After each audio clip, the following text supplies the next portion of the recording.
The city at night was a living, breathing thing. Neon lights pulsed like a heartbeat, and distant laughter echoed off empty streets.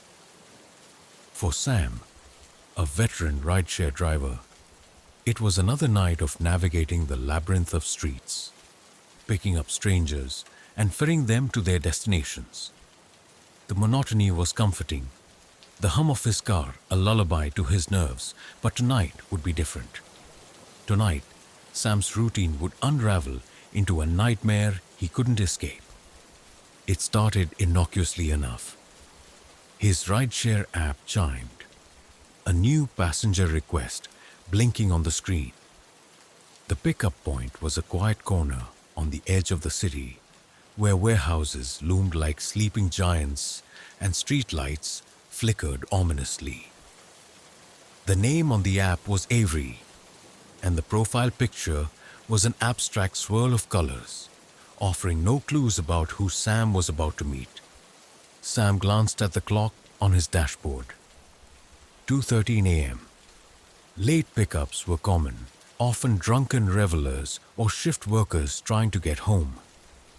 He accepted the ride, the GPS plotting a route through dimly lit streets. As he approached the pickup point, unease began to creep in. The street was deserted, save for a lone streetlight casting a sickly yellow glow on the cracked pavement. Sam slowed the car, peering into the shadows for any sign of his passenger. The app notified him he had arrived, but there was no one in sight. He waited. Minutes ticked by. He checked the app again, confirming the address. "Avery?" he called out, his voice breaking the oppressive silence. The empty streets swallowed his words. Irritation replaced unease. "Probably a no-show," he muttered, reaching to cancel the ride. That's when the back door opened. Sam's heart skipped a beat. He hadn't seen anyone approach the car, hadn't heard footsteps. He twisted in his seat, but the interior light revealed nothing unusual. The backseat was empty. A cold draft swept through the car, raising goosebumps on Sam's arms. "Hello?" he said, his voice trembling. No response. He stared into the rearview mirror, half expecting to see someone materialize out of thin air. The mirror reflected only his own pale face and the empty seat behind him. A message popped up on the app. "Thank you for picking me up." Sam's blood ran cold.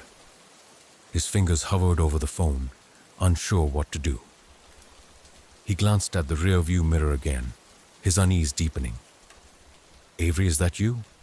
he asked, forcing steadiness into his voice. The silence was deafening. The GPS chirped, prompting him to start the ride. The destination was an address on the other side of the city, near an abandoned industrial park. Against his better judgment, Sam decided to drive. Maybe this was some elaborate prank, he reasoned. He'd drop off his mysterious passenger and forget this unsettling encounter ever happened. As he drove, the city thinned out, giving way to desolate stretches of road lined with skeletal trees. The hum of the engine was the only sound, but Sam couldn't shake the feeling of being watched. He adjusted the rearview mirror repeatedly, each glance confirming the back seat was empty. Then came the tapping. It started faintly, like fingernails drumming against glass. Sam's grip on the steering wheel tightened. The sound was coming from the rear passenger window. He glanced back, heart pounding, but the window was untouched. The tapping stopped. "Get a grip," he told himself, his voice a whisper in the suffocating silence. But his nerves were fraying. Every shadow seemed to stretch and shift, every flicker of light a phantom movement. The tapping resumed, louder this time. Sam slammed the brakes, the car skidding to a halt on the empty road. He whipped around, his breath coming in ragged gasps. The back seat was still empty, but the air felt heavier, suffused with an unseen presence. "Who's there?" he demanded, his voice cracking. No answer. The app chimed again. Another message. "Almost there." Sam stared at the screen, his mind racing. The destination was less than a mile away now. He considered abandoning the ride, but the thought of leaving his car and stepping into the oppressive darkness was somehow worse. He resumed driving, each passing second stretching into an eternity. The tapping stopped, replaced by a low, almost imperceptible hum. It seemed to emanate from the back seat, vibrating through the car like a living thing. Sam clenched his jaw, his knuckles white on the steering wheel. Finally, the GPS announced his arrival. The destination was a decrepit warehouse, its windows shattered and its walls scarred by graffiti. Sam pulled into the gravel lot, his headlights cutting through the gloom. "This is it," he said, his voice hollow. The app notified him. The ride was complete. He turned to the back seat, half expecting to see something, but the seat was empty, just as it had been the entire ride. Relief mingled with confusion. Maybe it had all been in his head.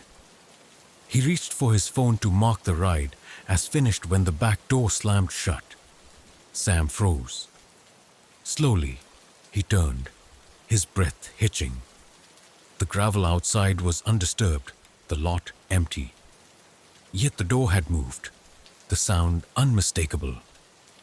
A new message appeared on the app. "Thank you for the ride." Sam didn't wait to question it. He floored the accelerator, the car fishtailing as it sped away from the warehouse. His heart thundered in his chest, his mind struggling to process what had just happened.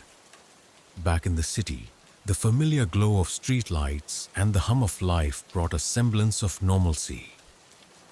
Sam parked in a well-lit lot, his hands trembling as he gripped the steering wheel. He checked the app again.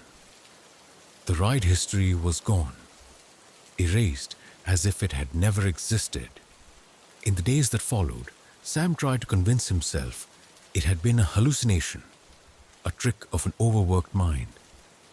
But the unease lingered, a shadow that refused to lift.